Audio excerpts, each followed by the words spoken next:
ኤሌክትሮኒክ ዲቫይስ ካብዞም ጾም ሳዕቤናት ንኣብነት ኮምፒውተር ላፕቶፕ ታብሌት ብዝበለጸኻ እቲ ኩሉ ግዜ ካባና ዘይፍለ ሞባይል ፎን ካብዞም ሳዕቤን እቲ ሓደጋ ዓይኒ እዩ ሓደጋ ዓይኒ ብኸመይ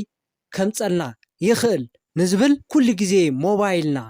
ምስ እንጥቀም ኣብ ዝህበና ብራይትነስ ናይ ሞባይልና ናይ ዓይንና ብርሃን ክፈዝዝ ይገብሮ ስለዚ ነዚ ሳዕቤን ዙይ ብኸመይ ክንቅንሶ ንዝብል ሴቲንግ ኣፕሊኬሽን ብምእታው ካብ ላይት ሞድ ናብ ዳርክ ሞድ ብምቕያር ክነስተኻኽሎ ንኽእል ሞባይል ብራይትነስ ካብ ላይት ሞድ ናብ ዳርክ ሞድ ብምቕያር እንታይ ኣፈላላይ ኣለዎ ንዝብል ሓሳብ ንኣብነት መጽሓፍ ክነንብብ ከለና ኣብ ፀሓይ ኮይና ክነንብብን ኣብ ጽላል ኮይና ክነንብብን ዓብይ ኣፈላላይ ኣለዎ ነገር ግን ኣብ ዝኾንና ኮይና ነንብቦ እቲ ወረቐት ግን ጻዕዳ ካብ ምዃኑ ዝተቐየረ ነገር የለን ስለዚ እዚ እውን ኣብ ሞባይልና ኣቲና ክነስተኻኽሎ ዝግበአና ሞባይል ኣፕ ሴቲንግ ዘሎ ንሱ ኣቲና ነስተኻኽሎ ዳይ ሓቢርና ንቐጽል ተመልከቱኒ ጀመርታ ሞባይልና ንኸፍት ሞባይልና ምስ ከፈትና ኣፕሊኬሽናት ኣሎ ኣብዚ ዝርዝር ኣፕሊኬሽናት እንታይ ዝብል ትእልሹ ሴቲንግስ ዝብል ማለት እዩ ኣያንያ ንትብሉ ሰባት ሴቲንግስ ኣብዛ ሴቲንግስ ትጥውቁ ማለት እዩ ካብዚ ብምቕጻል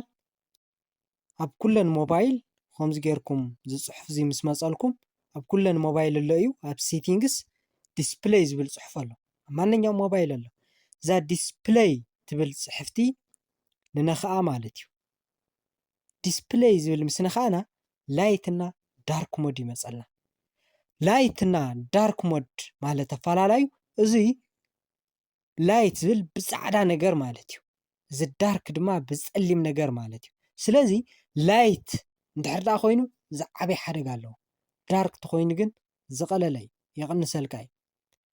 ብራይትነስ ብምቕናስ ክቕንስ ይኽእል እዩ ግን እቲ ዝበለጸ ኣማራፂ እዚ እዩ እምበር ብላዕሊ ብራይትነስ ኣውርድ ኣቢልካ ብኸምዚ ክትቅንሶ ትኽእል ኢኻ ነገር ግን እቲ ዝበለጸ ኣማራፂ ብዙ እዩ ማለት እዩ እሺ ንቐጽል ሕጂ ንኣብነት ናተይ ኣብ ዳርክ እያ ጸኒሓ እዛ ትርእይዋ ዘለኹም ዳርክ እያ ወቂዓኛ ሞባይለይ ኩሉ ዝጥቀመላ ኣፕሊኬሽን ብዳርክ ሞድ እዩ ማለት እዩ ሕጂ ናብ ላይት ሞድ ክቕይራ እየ ንዓኹም ንምርኣይ እምበር ዳርክ እያ ኣነ ዝጥቀም ስለዚ ላይት ሞድ እያ ርኢኹሞ ብጣዕሚ ዓብይ ኣፈላላይ ኣለዎ ላይት ምስ ገበርክዎ ጻዕዳ ነገር ኮይኑ ዋላው ኣፕሊኬሽን ወፂና ክንርኢ ተለና ኣብነት ኣብዚ ናይ ስልክ ተርእና ርኢዎ ብጻዕዳ ኮይኑ እሺ ብታ ዝነበረት ዳርክ ሞድ እንድሕር ዳ ኢልና ኮይና እሺ ብዳርክ ሞድ ድማ ርኢዋ ብጣዕሚ ቀኒሱ ስለዚ ኣብዚ ናይ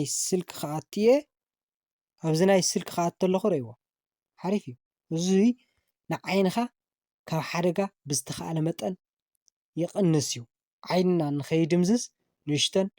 ይከላኸለሉ ማለት እዩ በተለይ ፕሊስ ኣብ ለይቲ እዋን ክትድቅሱ ወይ ከዓ ኣብ ጸልማት በዚ ሞድ እዚ ጌርኩም ተጠቒምኩም ካብ ሓደጋ ዓይንኩም ተኸላኸሉ ቪድዮ እዚ ጠቃሚ ሓሳብ እዩ እንድሕር ዳ ትብሉ ኮይንኩም ናብ ኩሉ ንኽባጻሕ ላይክ ሼር ሳብስክራይብ ኣይትረስዑ ይመችኹም ፕሮሲስ